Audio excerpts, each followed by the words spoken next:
लड़के। सो 1930 में जो पिजन्स दिखे कबूतर वो यही थे, 2013 में जो दिखे वो यही थे। और पॉइंट सिर्फ इतना नहीं है, पॉइंट ये सोचिए अमरनाथ -25 डिग्री, कोई ऑक्सीजन का कोई स्रोत नहीं, कोई जानवर नहीं होगा, पिजन जी कैसे रहे अंदर। जगन्नाथ मंदिर अगर आप जाते हो, वहां पर जो प्रसाद बनता है 7 मटके रखे जाते हैं। अब आग अगर नीचे जलाया गया, चावल सबसे पहले कौन सा पकेगा आप बताओ? नीचे वाला, करेक्ट। हमेशा ये अजूबा है, 7वां पहला पकता है फिर नीचे, और ये सिर्फ जगन्नाथ मंदिर में होता है। आज भी वहां पर अगर आप जाते हो, झंडा जब हवा चलती है तो वो एक तरफ लहराना चाहिए, लेकिन वो लहराता दूसरी तरफ है। साइंटिस्ट तक नहीं समझ पाए ऐसा क्यों। आज भी रोज शाम को वहां पर एक व्यक्ति जाते हैं, वो एक समाज के हैं जो इतने सालों से कर रहे हैं, लास्ट 800 साल से ये परंपरा चले आ रही है। रोज नंगे पांव ऊपर, एक तरीके से आप समझो 5 फ्लोर की बिल्डिंग चढ़ रहे हैं, और 30 किलो का वेट होता है, उसमें ध्वज होता है, वो ध्वज लगाते हैं रोज, चाहे आंधी हो, तूफान हो, बारिश हो, क्योंकि अगर एक दिन भी नहीं लगा तो मंदिर 12 साल के लिए बंद हो जाए। तो ये सारी चीजें क्या है, साइंस भी इसके सामने फेल है। आज भी नरसिंह भगवान वहां पर साक्षात विराजमान है। जब आप आंध्र प्रदेश जाते हैं, यहाँ एक और जगह है अहोबिलम, जब आप इधर ट्रैक करके जाते हैं, तब जब ऊपर देखते हैं तो आपको एक ध्वज लहराता हुआ दिखता है। तो ये ध्वज पता है कहाँ पे लहरा रहा है? ये वही स्तंभ है जिससे नरसिंह भगवान निकले थे। वहीं पर एक मंदिर है जहाँ नरसिंह भगवान की एक बहुत ही मिस्टिकल चीज होती है। आप मंदिर जा सकते हैं, प्रभु के दर्शन साल में सिर्फ एक बार होते हैं। क्यों? क्योंकि नरसिंह भगवान का तेज इतना है, एनर्जी इतनी है कि आम इंसान उसको सह नहीं पाएगा। इसी मंदिर में पंडित लोगों ने खुद ने किया है, वो मूर्ति टफ नहीं है, बहुत फीबल है। उसको जब आप टच करते हो तो आपकी उंगली भी अंदर जाती है, और थोड़ी उंगली अंदर चले जाती है तो रेड कलर का फ्लूइड निकलता है, ऐसा माना जाता है। आज भी नरसिंह भगवान वहां पर साक्षात विराजमान है।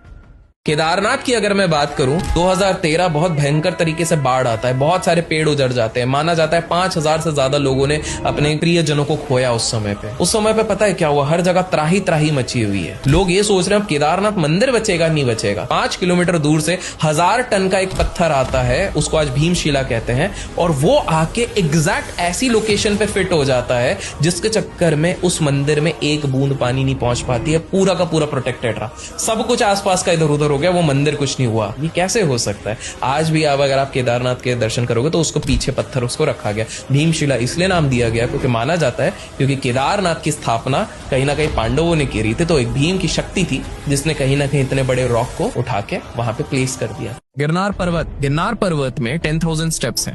1947 भारत आजाद हुआ, ब्रिटिश सोल्जर्स को इतना पता चल गया था कि यार भारत में ना कुछ ऐसी जगह है जहाँ कुछ इनके बाबा लोग और अघोरी लोग बोलते हैं बहुत ताकत है। तो 13 लोगों का ब्रिटिश का ट्रूप उधर गया, इतना पावरफुल है जाके हम पता करेंगे। वो गए, एक रात में 13 में से 12 पागल हो गए, और जो एक निकला वो ये बोले यार हम ढूंढने गए थे कि इस दुनिया को किसने बनाया, वो तो खुद यहाँ पर विराजमान है। वहां पर एक केव्स है। पीपल हैव सेड कि हमको रात को इधर डमरू की आवाज आती है, क्योंकि ऐसा मान्यता है कि देवी देवता भी वहां पर डांस करने के लिए आते। मंदिर जाते हो, आप घंटी बजाते हो, आज तक कभी सोचा है क्यों घंटी बजा रहे हो? पवित्र हो जाता है पूरा एरिया, ऐसा कुछ है? बताता हूँ। हम जब भी मंदिर जाते हैं और घंटी बजाते हो, घंटी एक पर्टिकुलर शेप की होती है और एक पर्टिकुलर मटेरियल की बनी होती है और पर्टिकुलर साइज की बनी रहती है, और उसके अंदर के घंटी का शेप भी एक पर्टिकुलर साइज का होता है, और वो एक जगह पे लगा रहता है। क्योंकि जब वो अपन रिंग करते हैं तो टेक्निकली वो 7 सेकेंड्स के अंदर एक वाइब्रेशन क्रिएट करती है। 7 सेकेंड्स के अंदर वो जो वाइब्रेशन क्रिएट करती है वो हमें उस जोन में ले आती है, all positive focused concentrated zone, जहां हमारे और ईश्वर के बीच में और कुछ नहीं रहता। इसलिए आप जब मंदिर जाते हो और घंटी बजा के, तो आपको एक अलग वाइब्रेशन फील हो। कुछ लोग बोलते हैं राम सेतु ब्रिज नहीं बना है। नासा ने खुद ने जब सैटेलाइट के इमेज डाले और उसने बताया कि भैया एक ह्यूमन मेड ब्रिज है जो पानी के नीचे ढक गया है इंडिया से श्रीलंका के बीच में, और उसकी डेट सीधे निकल रही है रामायण की। ये क्या था? राम सेतु ब्रिज ही था। रामेश्वरम में जाएंगे, आज भी आपको ऐसा पत्थर मिलेगा जो पानी के ऊपर तैर रहा है। अब साइंटिस्ट लोग बोलेंगे अरे वोल्केनिक इरप्शन के बाद जो एक हैलो स्टोन बन जाएगा तो वैक्यूम के साथ साथ वो फ्लोट करने लग जाएगा पानी में। ऐसा रामेश्वरम के पास कौन सा वोल्केनो है? अब बताइए, नहीं है।